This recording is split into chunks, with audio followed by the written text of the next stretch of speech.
मिरजेतील संदीप वनमानेला न्यायालयीन कोठडीत रवानगी. महापालिका निवडणुकीवेळी शिवसेना उमेदवारांच्या घराच्या परिसरात जाऊन दंगा, शिवीगाळ, मारहाण केल्याप्रकरणी कारवाई.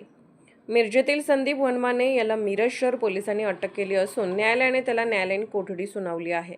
त्यामुळे संदीप वनमानेची न्यायालयीन कोठडीत रवानगी करण्यात आली आहे. सांगली, मिरज आणि कुपवाड शहर महानगरपालिका निवडणुकीवेळी प्रभाग 3चे तत्कालीन शिवसेना उमेदवार आणि विद्यमान नगरसेवक सागर वनखंडे यांच्या घराच्या परिसरात जाऊन दंगा करणे, धमकी देत शिवीगाळ करणे आणि तेथील कार्यकर्त्यांना मारहाण केल्याप्रकरणी संदीप वनमानेंवर दिनांक 14 जानेवारी 2026 रोजी ॲट्रेसहित अन्य गुन्हे दाखल करण्यात आले होते. त्यावेळी पोलिसांनी त्याला तात्काळ ताब्यात घेतलं होतं, मात्र काही तासात त्याला नोटीस देऊन सोडले होते.